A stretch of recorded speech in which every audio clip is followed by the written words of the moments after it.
I've got a really weird request.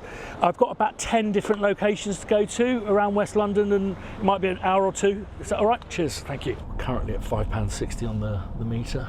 What do you reckon? I'm going to say 250. 250. Yeah. What do you think? I think 180. It's really weird because my mum put that grill in. It's the same shutters. They've got the same shutters and the same that wooden trestle we put in. So this is where it kind of all began. It began up the road in Paddington. My entire childhood was in this house. Mum was a single mum bringing up 3 kids. She's an actress, which basically meant that she would have periods where she wouldn't work. So we nearly had to move out on several occasions, but she made it work one way or another. And there are points where Mum used to make our own clothes and stuff. It's a fond childhood, I remember. It wasn't without its struggles with, you know, a single mum and 3 boys growing up in the same house. If I was to take anything, just with you to talking about a life in music, the one thing I got was the most valuable gift, to have got the support from my mum. So I had this whimsical idea of wanting to play the piano, and she put me through piano lessons, made sure I didn't give up, because she bought a cheap old second-hand piano. And this was the place where I started, you know, sequencing stuff on a Kurzweil, K52 XP, which I bought from the money I earned as a child actor. I did a film with Petula Clark, just random. How old were you at that point? 7. So they kept my money until I was 16, and then I had £3 grand. I'm sure I was paid more than that, but anyway. And they were unusual back in the day to own a sampler when you were 16. There was only one other person I can think of, and he was fictional, Ferris Bueller. My parents, because they were both show business, were allergic to the idea that we'd become civilians, as they used to terribly refer to people who weren't in showbiz. They really didn't want us to become actors, but they liked the idea of us working within showbiz. I think that's the key thing that happened here, was support. There's a very famous scene in European Vacation where Chevy Chase keeps on lopping off Eric Idle's limbs, and Eric Idle keeps on apologising. Just round the other side of the square, please. And that happened here. But this is used time and time again for period dramas, this square, because a lot of for example, you'll see that they've kept the historical features like these lamps and stuff. So you'll see this in stuff like Poirot all the time. What is very characteristic about this part of London are these communal gardens. So everyone in these houses will have keys to this private garden. And again, that was spoken about in the film that fucked up Notting Hill by the very same name. So St James's Gardens, and just over there is where I started my piano lessons with an amazing person called Serena Hughes. She's just like, you know, everyone has those 2 or 3 great teachers who really supported them. And I think that she recognised early on that I wasn't absorbing the reading music thing at all, and indeed was just copying what she was doing. But I was also fascinated in making stuff up. And for me, it was always like, well, I never liked doing art at school because it was always like, you know, do a still life and do these studies and all of that kind of stuff. And I liked making stuff up when I drew. And it was the same with the piano. I wasn't really interested, well, who is? But the scales and exercises used to do my head in. And I never grasped the reading music thing. I started when I was 5. Something that I also wanted to show you, Robbie, about this square is whenever I describe life to people in London, I always think of this square as a real example of a very class-built society, but in communities where you're cheek by jowl with people of all walks, largely because of what happened during the war. These fabulous squares, and then if you walk with me, just at the end there, you'll get, I mean, this is a really rough estate. It's not as rough as or as big as the White City estate, and that'll largely be because that would have been a bomb site that they built on. And then there's Clarendon Cross up there, which is incredibly smart, and that leads up to Notting Hill. If we can take a left here and go as far down as we're allowed. And was it quite a sudden change after that film? Yeah, it was like, basically what happened, it coincided with the deregulation of the banks. So a lot of Americans came over, American bankers. And I don't know, it's like a famous American film, I don't know, Sleepless in Seattle, like people wanting to move to Seattle because it looked nice. Yeah. It was like, well, no one knew where to move to in London, but they'd seen that film.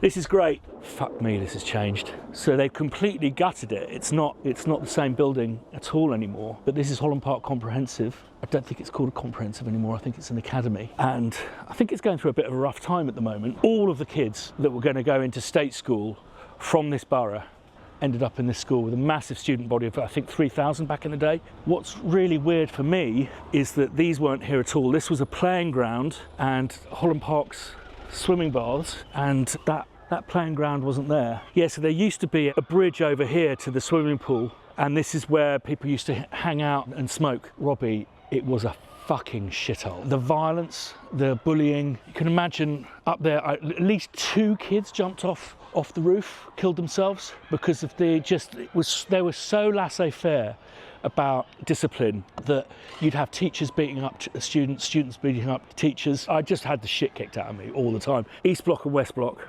that's right, yeah.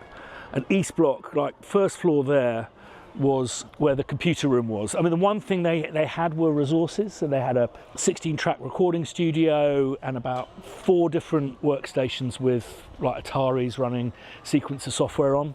So I used to hang out in the computer club, which is where I learnt to program like BASIC and stuff like that, and got really, you know, in the days where no one was using computers, with BBC Model Bs and stuff like that. And then also by hanging out in the music department, I found basically solace, because I really was fucking target. Why did I used to get picked on? I could flatter myself and say that I've refused to conform, but I would say it was more a failure to assimilate. The teachers also didn't have much patience for me, and probably quite liked it when I was beaten up, because they thought I deserved it. Because I wouldn't conform. I wouldn't do things in the way that you would expect, and people I was in class with always just, oh, shut up, Henson, you're so extra.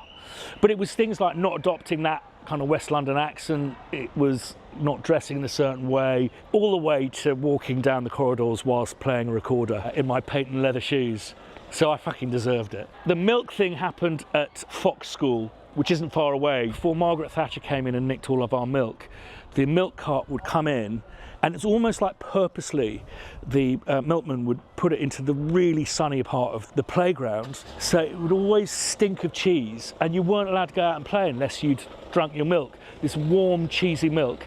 And then they'd store them all week, the bottles, in the playground boys' loos, and all the boys used to do target practice into these bottles, and I wasn't aware of the industrial process of cleaning the bottles. So basically I'd be handed this warm cheesy milk that I think was like full of boys' piss.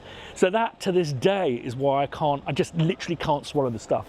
And indeed anything that's milky, like scallops, kind of milky, claggy, I can't deal with it. Milkshake, fine, chocolate, lovely, but yeah, don't have milk in my tea or anything.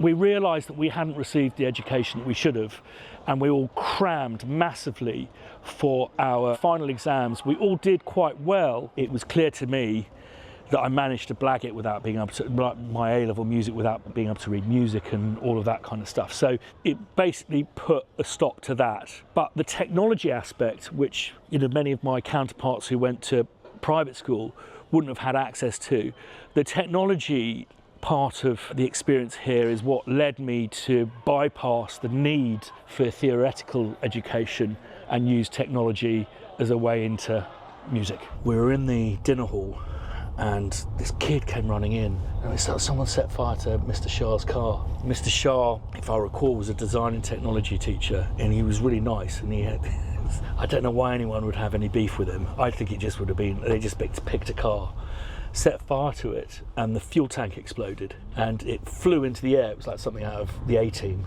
But that's not the bad bit. The bad bit is the ambulances that had to be called to treat the firemen who were attacked with bricks when they tried to come and put the exploded car out. We're on the bounds of possibly one of the most expensive areas in the whole of Europe. Wow. So we're at the top of Notting Hill now. So down that road, Kensington Place, is where my school was.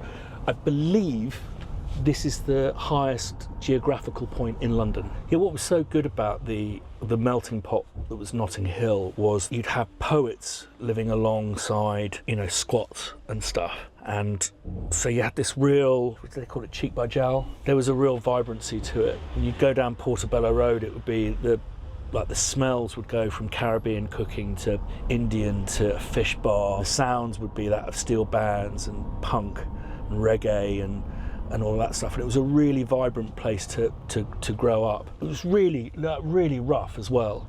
There's a road called the All Saints Road, which was the police officially declared as a no-go zone for police. But Notting Hill itself and the whole of North Kensington just completely transformed from like race riots, dire poverty, to where it is today, one of the most valuable pieces of real estate with, I don't know if you've heard about all of these underground expansions that they're doing, because the housing stock it's all small, it's all kind of what, you know, townhouses.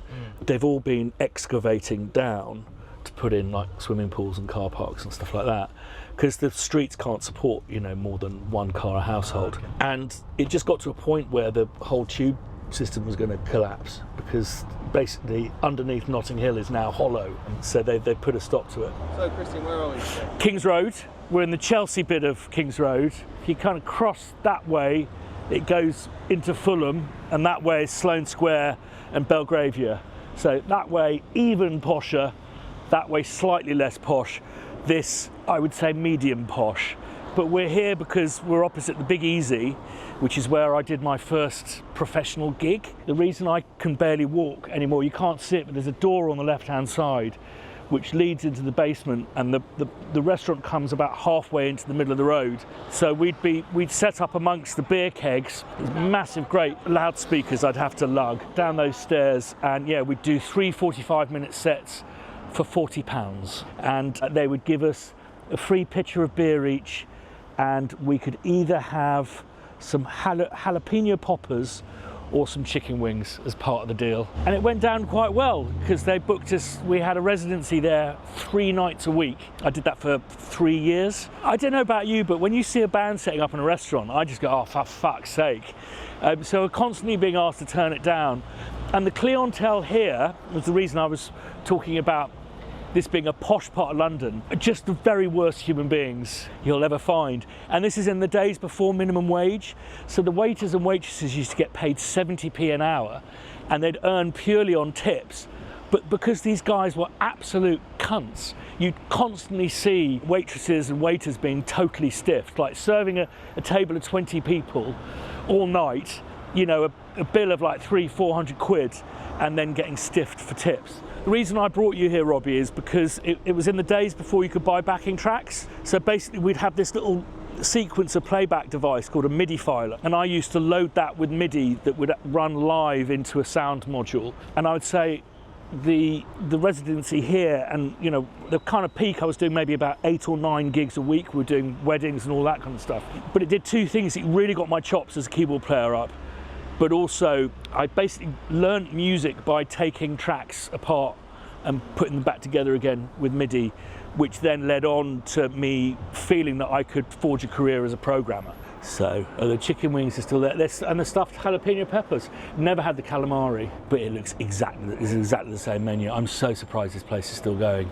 So this is significant for me because this first floor here, and I'll tell you why I can remember it's the first floor in a minute, it's dark, but this is the first flat I rented and was able to support largely from my earnings as a musician. Basically I had this weird daily routine. Is I'd get up at about 5 in the morning, leave at 6, open a sock shop in Hammersmith at 7. There was a shop called Sock Shop that sold socks and tights. Then I'd come back and I would develop and produce an artist called Zoe Niblett, and did programming for the backing tracks for Crafty and Crutch. Then I'd leave here at 7 o'clock and get a cab. There used to be a cab office there, down to the Big Easy, or then any of the other many places that we did gigs. We had a residency every single night of the week, and at the weekends we would do 2 on a Saturday and 2 on a Sunday, ending back at the Big Easy on a Sunday evening, which is horrible. But the reason why I remember it was the first floor there is it's opposite this balcony here, because I went out with a girl who became a bit of a stalker. So she lived with me for a spell there, and then it didn't work out. But she wouldn't leave me alone, and she'd get the neighbours to buzz her in, and I'd wake up in the middle of the night and she'd be whispering through the letterbox. It was properly, and this was before that woman was killed on Wimbledon Common, so they'd passed all the stalking laws. So she kind of went quiet on me for a bit, and then One day I was like walking around in my boxers. She rang up on the landline. There was only one kind of phone in those days. And I said, hello? And she went, Christian, put some clothes on. And I was like, that's Rachel. And I can remember that there wasn't any phone boxes down on this road. So I was really confused that she could see me. She went, no, not down there, up here. So she rented the flat opposite my bedroom window there. But this place was also significant because this is where I came back from a gig at the Big Easy. And there's no easy way to say this, Robbie. I woke up in just a puddle of my own vomit and shit, which led me to the Royal Free Hospital. I was found by a friend of mine at the flat. He had a key to the door because by this point the cover version business was really kicking off, and I had several bands going out at any given point, and he came in to pick up one of the kind of medium-sized PAs that I'd bought, and he found me. They kind of gave me 15 days to live and said, so we do recommend you do this procedure, which is incredibly risky. Just went in here and they basically put a kind of titanium clip around the aneurysm, drained off the blood. I seemed to come out of it quite well. Compared to the people in the beds beside me, they weren't recovering as quickly, and they'd be totally lucid, and then the doctor or the surgeon would say, can you tell me your name? And they wouldn't remember their name and stuff like that. So I think I've been incredibly fortunate. That room there, I was there, and that faces, you can't see it, but behind those trees is Air Studios. And I didn't know anything about Air Studios, but my dad said that he was crossing the road and George Martin was at the crossing, and waved at my dad because he knew my dad. So Dad came up and he said, do you see that church down there? That belongs to George Martin. It's his studio. You'll work there one day. And I was like, no, I won't. Because, I was, a cover version dude. But I definitely stared death in the face. I definitely said goodbye to my parents. I just got the sense that it was a bit short. And actually, if life was going to be that long, I should have made a bit more of an effort. So from that day forth, I just don't believe in wasting days, ever. Which usually means I have to end up at a pub if I've had a boring day. But also I just became determined at that point to make something of myself, despite my lack of education, despite the lack of a college degree. I just wanted to figure out a way of being incredibly focused. It was at that point I decided I wanted to try and become the best drum programmer in the country. Did I succeed? No, but having that attitude, I think, convinced some very important people that I knew what I was doing when I actually fucking didn't have a clue. But I remember I started getting out of bed in the morning and being very regimented about my work. And I guess eventually it led to me easing off the gigging. I was making music, and that seemed to be a good thing to be doing, seeing as I hadn't gone to college or anything like that. This is really weird coming back here. Jeepers, what happened to that pub? Just drinking there. Very hospitable now. No. Yeah, thanks, down at the bottom. Octavia Stores, still there. You park up wherever you like and I'll see if they'll let us in to film. It's gone, Robbie. Not expecting that. No, how sad. I'm sad about that. So, this is West Row, and there was this mad thing that happened in the music industry where basically technology became affordable. So these things, it first started with like ADATs, which were basically VHS machines that had been converted into 8-track digital audio tape machines. They were about like $3,000 each.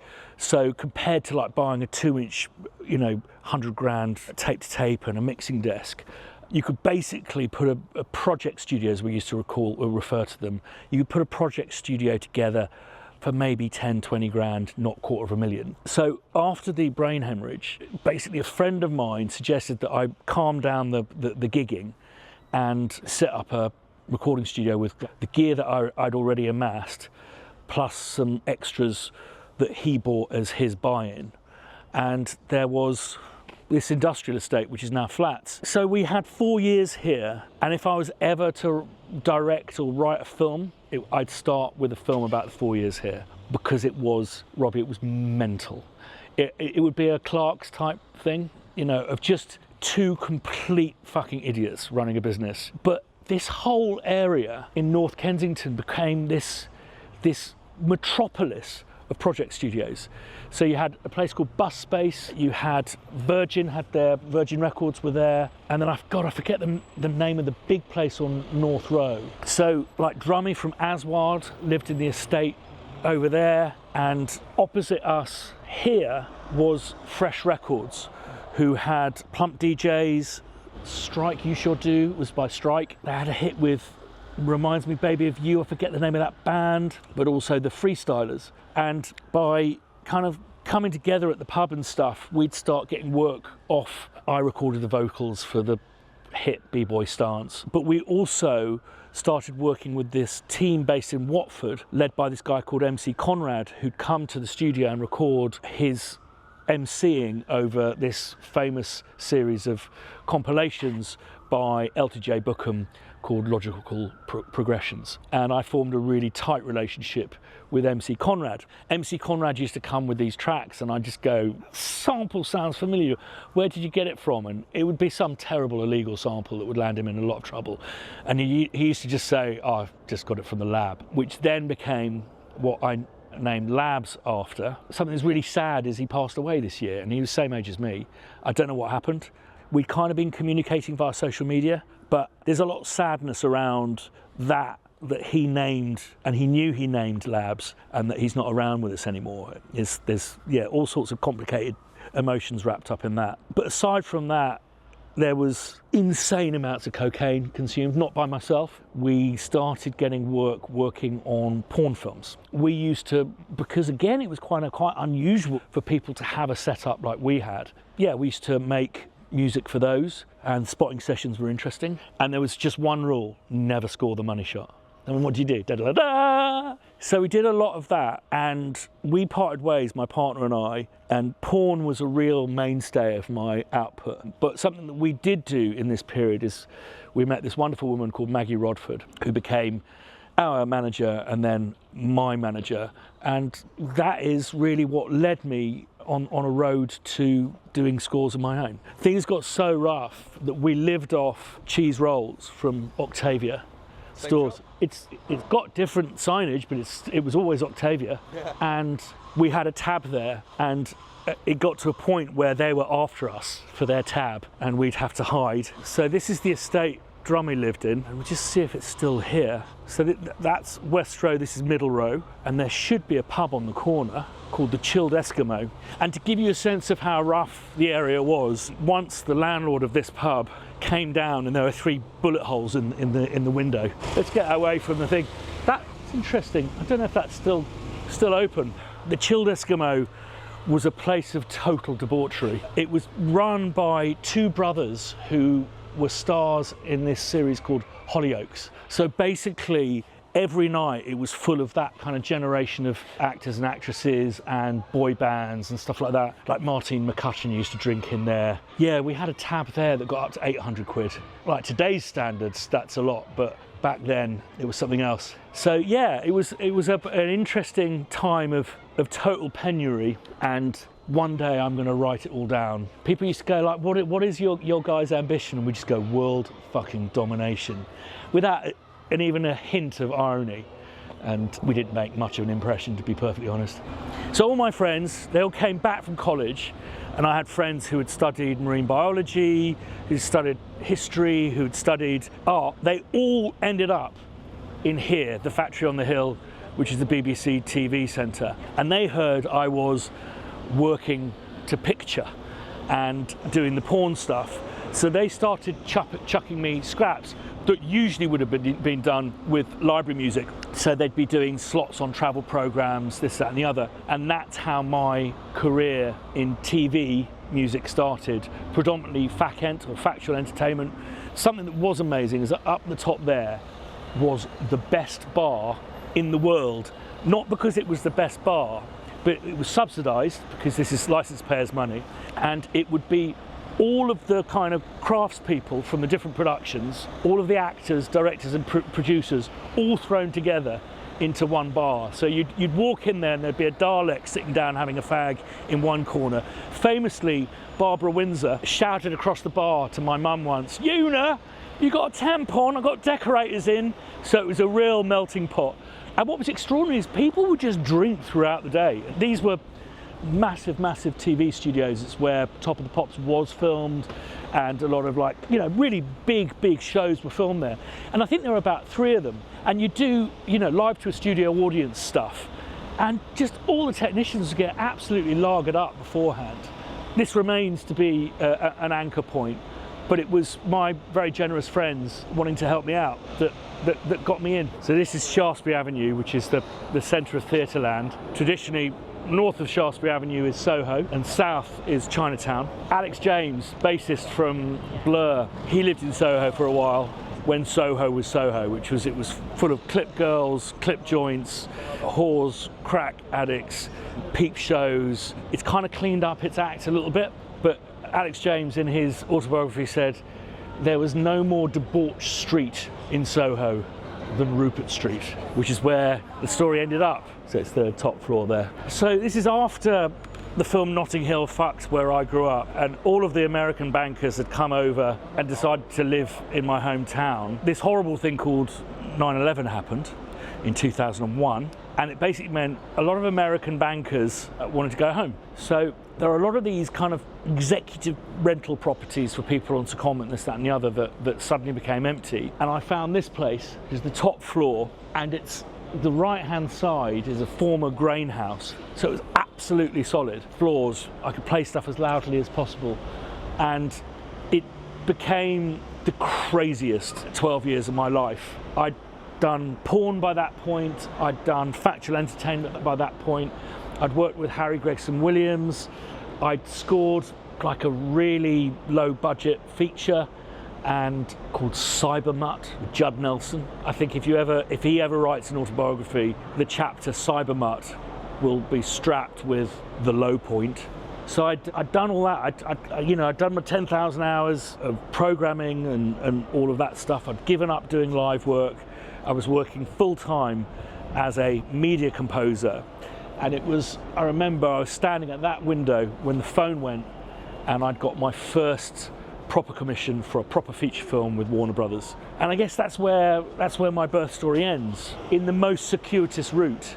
I think the thing I probably forgot to say at the beginning, which I'll probably insert, Robbie, is that from the age of like 5 or 6, I wanted to be a film composer mainly. And I seemed to take every decision that would take me as far away from that opportunity as you could imagine, but found my way there somehow, ending up here. And Soho, you know, it's a multi-layered community. So it's a residential area with a big residents association. There's the kind of service industry, which is restaurants and strip bars and clip girls and prostitutes and all that kind of stuff. But also it's the centre where London is concerned of the film industry. But before the internet got fast enough, before we got our heads around doing Zoom calls, before the pandemic, proximity was important, being close to your industry. Before, I'd say, London got impossibly expensive. That's all changed now, but it was a wonderful 12 years of working in the film industry and being amongst it, whilst also setting up this thing called Spitfire. But I guess this is about how I got to be a film composer, and that's my story. And Robbie, it would be remiss for us not to visit my local for a quick jar before we go for a Chinese. Yeah.